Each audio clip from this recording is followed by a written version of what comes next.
तुमच्याबद्दल या घरातल्या सगळ्यांना काहीतरी बोलायचं आहे. सुनेपासून सुरुवात करणार आहे मी. आईबद्दल काय सांगावं तर आई फार शिस्तबद्ध आहे आणि मुलांना फार प्रेम करते, माझ्यावर पण फार प्रेम करते आणि सर्व कलागुणांनी ती अवगत आहे. स्वयंपाक म्हणा सर्व कलागुणांनी ती अवगत आहे. आणि बाबा म्हणजे खूप मायाळू, म्हणजे मला त्याने आपल्या मुलीप्रमाणे प्रेम केलं आहे. 2 वर्ष मी खूप आजारी होती, बाबा माझ्याबरोबर स्वयंपाक करत, काय करूया आपण मंगल हे करूया मंगल ते. त्यांना खाण्याची खूप आवड होती, पण आता 6 महिने ते आजारी पडल्यामुळे त्यांना खूप म्हणजे जरा कमी झालं सर्व.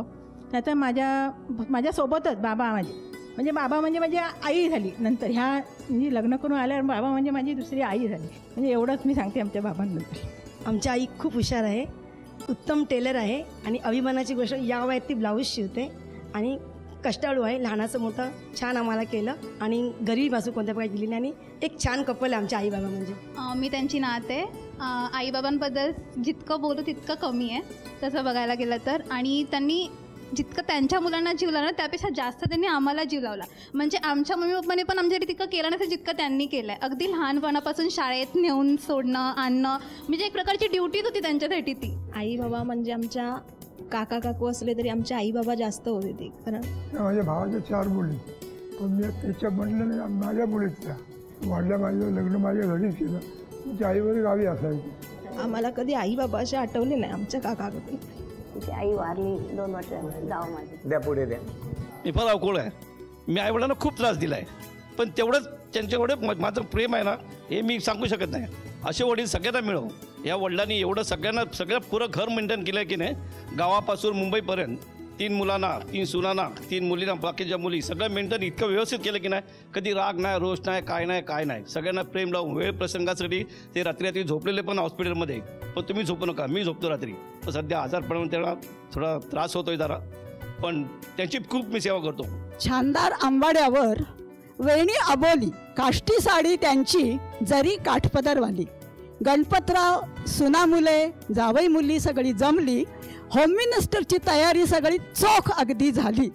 आणि गणपतराव माणूस नव्हे देव, मग त्यांच्या कुटुंबाला कशाला असेल कुणाचं भेव. धन्यवाद. आणि आता तुम्हाला एक आव्हान देणार आहोत दोघांना. एक खेळ आहे, तो खेळ पूर्ण करायचा आणि तो खेळ जर पूर्ण झाला तर बक्षीस मिळणार. 1 वीट तुम्ही रचायची, 1 वीट तुम्ही रचायची. 3 टप्पे झाले की पहिलं बक्षीस आणि 5 टप्पे झाले की दुसरं बक्षीस. खेळा.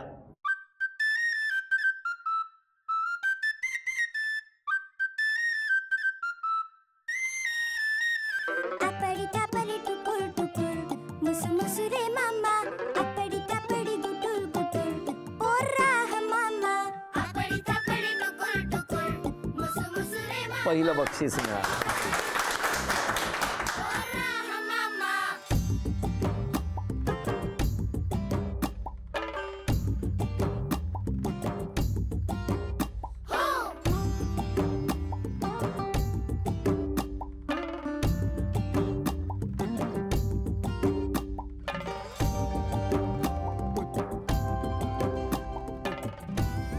अभिनंदन.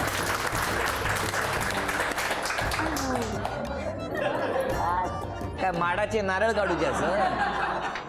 सफरचंदाचे काप नीट परतल्यानंतर त्यामध्ये दालचिनी पूड आणि मध घालून पुन्हा नीट परतून घ्यावं. बटर लावलेल्या ब्रेडवर सफरचंदाचे तुकडे, बदामाचे तुकडे, टुटी फ्रुटी, डार्क चॉकलेट आणि मीठ घालून दुसरा ब्रेडचा तुकडा त्यावर ठेवून वरच्या बाजूला बटर लावून घ्यावं. एका बाउलमध्ये स्ट्रॉबेरी सिरप आणि क्रीम घालून सॉस तयार करून घ्यावा. तयार सँडविच पॅन मध्ये बटरवर ग्रिल करून घ्यावं आणि स्ट्रॉबेरी सॉस बरोबर सर्व्ह करावं.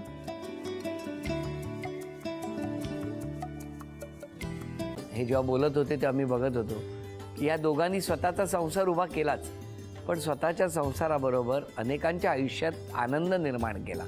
तो आनंद महत्त्वाचा. हसत राहा, आनंदी राहा असं म्हणत शुभेच्छा देऊया. आणि ही झी मराठीकडून भेटवस्तू डेव्हिड तुमच्यासाठी. अभिनंदन. आणि वहिनींना तथास्तू पुणे यांच्याकडून ही पैठणी. अभिनंदन.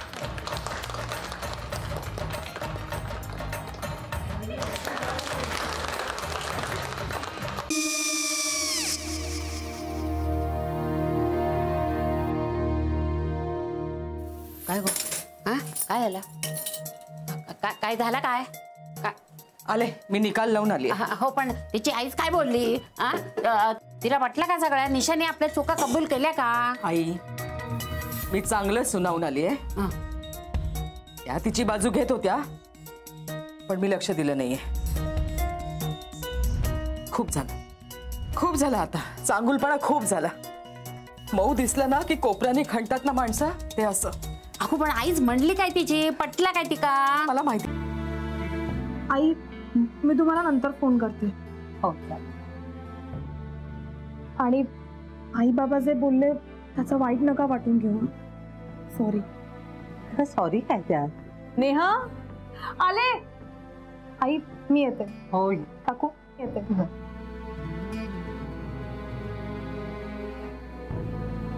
सावकाश जाग. हो हो. काय काकू, कधी उडवता लग्नाचा बार? बघूया.